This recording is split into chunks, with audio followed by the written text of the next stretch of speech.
Hi, I'm Shirley, and I'm 31 years old. A while ago, I finally quit my terrible job so I could take a little break and try to pursue things that I really want to do with my life. Unfortunately, like everyone's dream story, mine also has one or two hitches in it. Apart from financial difficulties, having a mother-in-law who was so adamant about hating me also hindered the way I could have been living for a good year. Carl and I could not have been more different as people, but he was my high school sweetheart, so when he asked me to be married to him, I didn't give it much thought. I thought it was destiny. And also the romance of high school lovers got to me quickly. A few years down the line, I realized that I should have probably spent more time living with him before coming to that decision. Carl and I finished our degrees, but he never put it to work. He'd always say things like, "I don't think this company deserves me or my honest work. I'll try for another." "But you just got this job a month ago. You can't quit so suddenly, it will mess us up." "Relax, we'll just be fine with what I've saved over the years. Until then, I'll go looking for a new job. You don't gotta worry about a thing. And focus on your job." Okay, if you hate it so much, I'd really prefer if you found another job first and then quit your existing one, but I can't say much. Please just be okay, Carl. We need the money. Conversations like this were frequent. There were always periods when I was the breadwinner for the house and had no support to run the house. Carl would just idly sit on the couch and watch baseball games and complain about the fridge not working sometimes. And to top it all off, my mother-in-law, Emily, had nothing nice to bring to the table. Emily was a rude woman who was almost never in a good mood. Like Carl, she would find things to complain about and would always whine about the smallest of inconveniences. "Your bed sheets look pretty old. Why don't you get new ones?" "They're new. It's just been a few days since we washed them, but I think they can sit around for a little while still." "No, they look old. You're lying to me. Just get new ones for my son to sleep on, okay? He can't be living in a trashy bedroom like this one." "The bed sheets are new, Emily, and there's nothing trashy about this bedroom. Also, your son enjoys sleeping on the couch more than the bed. He barely moves from that thing all day long." "Clearly sleeping alone on the couch is much better for him than falling asleep next to you in your messed up bed." She'd leave me stunned for words so often by saying such terrible things to me. She's not enjoyed my company since day one. In fact, I'm pretty sure she never said a nice thing to me in our entire time together. There were only days with fewer insults, and days with more. I was honestly on the verge of a breakdown constantly. My job wasn't helpful either. I worked at a sales firm that worked my back until it broke. My boss would constantly get all up in my face and disrespect my space. And colleagues were tiring corporate workers who either didn't care about a thing or didn't like me very much for some reason. Even after a year of working with them, they never tried inviting me to lunch. When I'd go by myself, all of them would ignore me until they left the table to get back to work. It was such a pathetic and lonesome experience that I decided to quit my job after getting an offer from another place. Here's what Emily had to say about me everything the day after I quit my job. "What do you mean you quit? Who's supposed to pay the bills now?" "Well, Carl is working now, if you know that, and..." "Don't talk back to me. Carl works in a grocery store and needs to keep his wages so he can afford to live in his own shoes. So he can support his own lifestyle. You're the woman of the house. You're supposed to run the house, not him."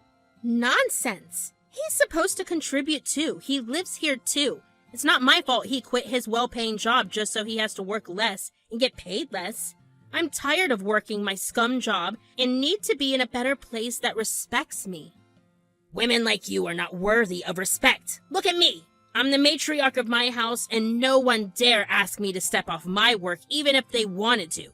Here you are, quitting for an ounce of more respect somewhere else." "First of all, you live alone in your house, Emily, so there's no one to ask you anything for any reason. Secondly, you have no work other than making tea and taking a nap in the afternoon. You say you knit sweaters, but those things are nightmares woven out of wool. So stop all this banter already." "You did not just say that to me. Oh, I see how you're keeping things tied together in this house." She said that and stormed off. I thought I hit a nerve, but I wasn't about to be ashamed of it. Emily had been a pain in my neck for a long time, and at that point, I was just trying to get rid of everything. My new job gave me a super shiny camera in my hand so I could photograph birds in the wild. It didn't pay a lot because it was an internship with a very successful photographer, but he was willing to give me the job if I performed well. Yes, photography was merely a passion for me, but when you love something, you put in a lot of effort.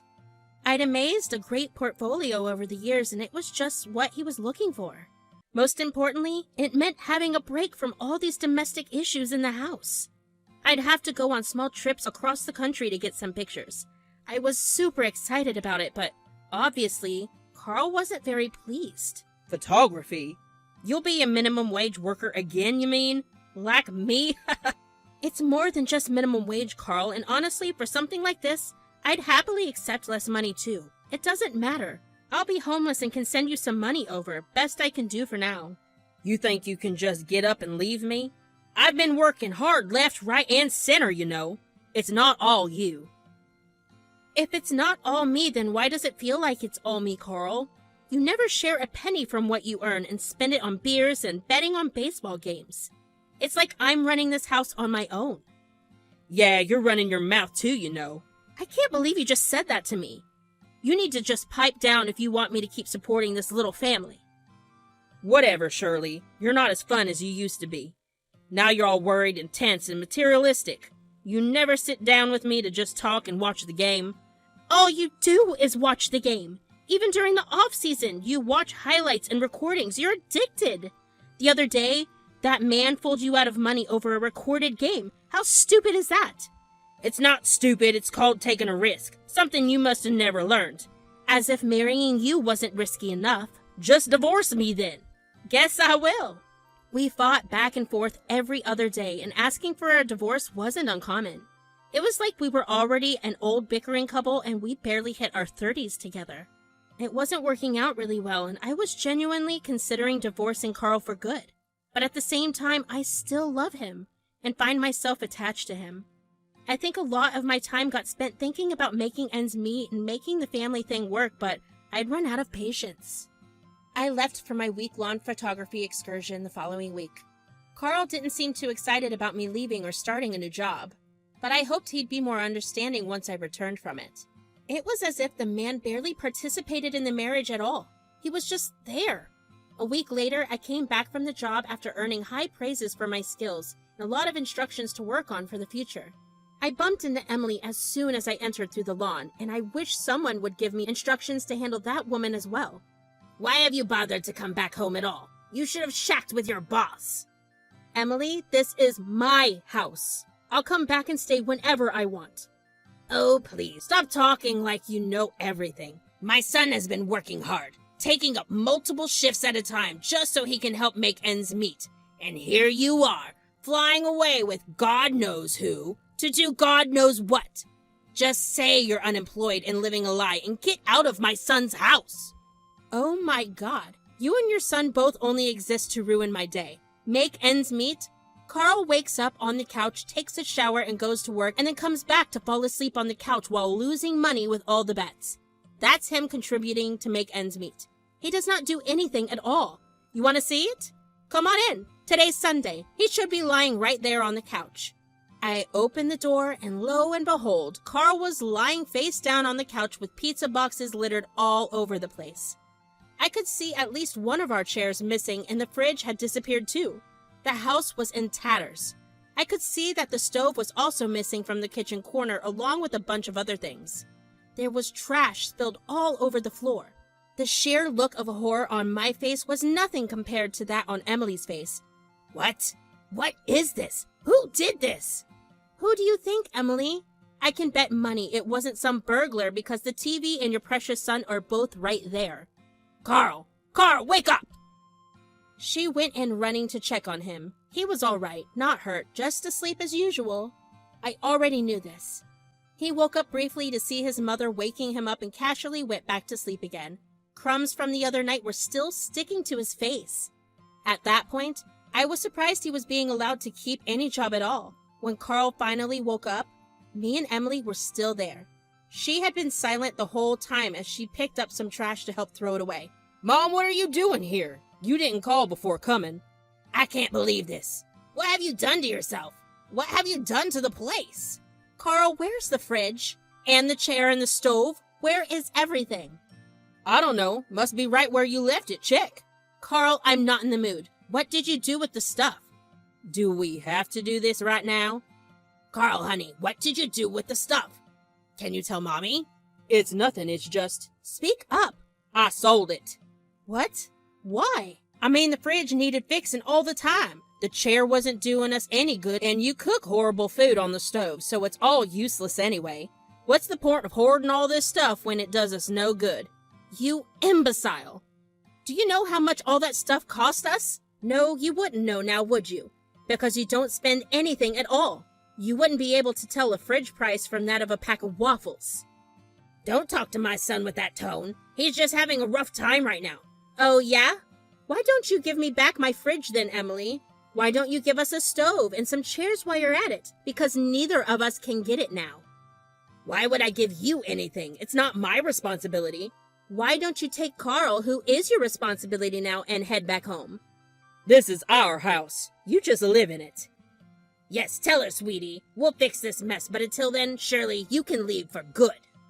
That was it. It made me lose it all. I'd been working so hard for us to have a stable life, but all Carl and his mom would do was sabotage everything I stood for and worked for. What had I done to deserve this? It was at that point that I felt the sheer burden of the silly mistake I made in high school. Carl was a cool kid and very handsome at the time. Now, I see a man who managed to defeat himself in the comfort of his mother's home. I had to say it. You two have no idea how real life works, do you? You live in your mom's old house, eating off of your wife's money like a child still, Carl. And you, Emily, don't act like you're not absolutely ashamed of what's going on here. You thought your son was fully functional, didn't you? He have a job and work shifts? Look at him now, selling things away just so he can lose money on baseball. I don't like the way I'm what? Telling you the truth? Come on, Emily. You're a nitpick and a narcissist, but you're not blind. Your son sits and eats on the couch like a parasite. Would you handle it if it was your husband?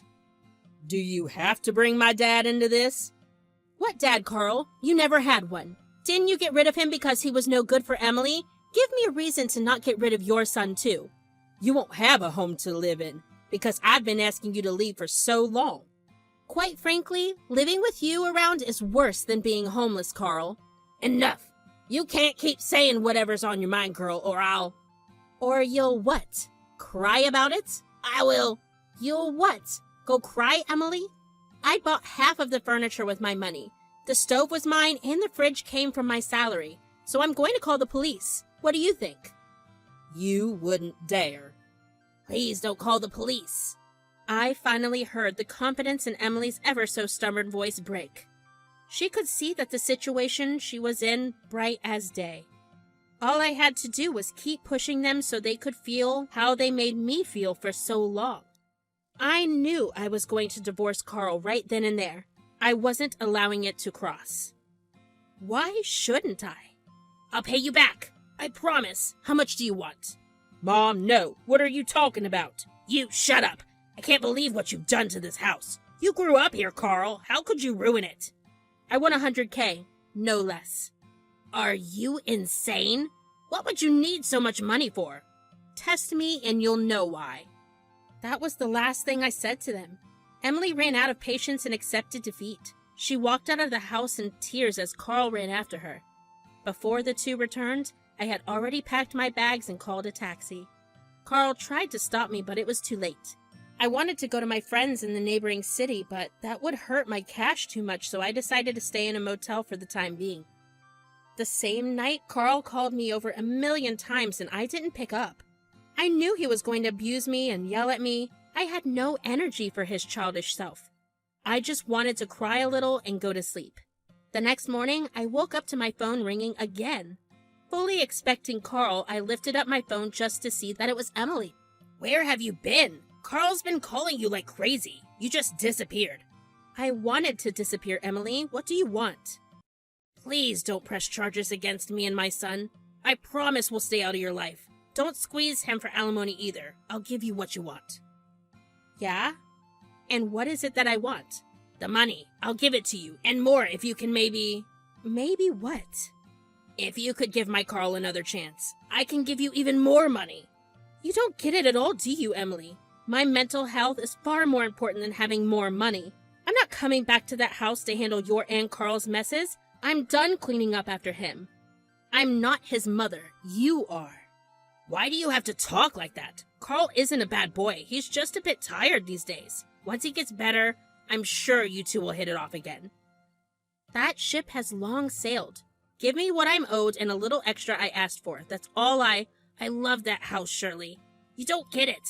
I realize you were the only one keeping it all together. Without you, I think my boy will fall even further. Only you can save him. But then who's gonna save me? I have a life too. I've sacrificed these few years working a terrible job just so we could stay afloat. I'm done covering for him. And all the terrible things you kept saying to me, don't you see you're part of the problem? I get it. Just please come back. I beg you, he needs you. He'll have a hard time finding another woman in such a short time. Oh God, look at how you speak of women. Short time? He's gonna have a hard time finding one if it takes 100 years. I'm done with this thing. Send me the money, and I'll send him the divorce papers. Goodbye, Emily. I'll wait for the check. And with that, I cut it off. Carl called me again several times, but I didn't pick up. My family also received calls, but I asked them to keep ignoring them. There was nothing kind about the two of them. Nothing kind about the way I was treated. I was stupid to think I was in love for affection. It was surprising to me that Emily became so sober suddenly, but she was still looking out for her son, and her son alone. I wonder if she'd been so nice if I hadn't threatened to press charges. Either way, I was out of that house, and miles away for a good reason. All I needed was a place to stay and a camera to keep my work going. In the coming weeks, things moved on. I went on another work trip and met a bunch of other aspiring photographers. The divorce papers came back signed by Carl, and shortly after, Emily sent me the check. It was all working out perfectly. After the court hearing, I completely cut them off. My troubles never interfered with my work again. Today, I feel free and in charge of myself. I've been hired permanently, and there's been a huge raise that helps me do really well for myself. Soon, I'll buy my own apartment, and I've also met this wonderful guy named Connor. Connor was a photography intern with my boss's friend, and we met during a collaborative shoot. We started dating soon after, and it will be 3 months soon. He is so much better and treats me with kindness and love like Carl never could. Looks like taking charge of my own life really paid off. I couldn't be happier.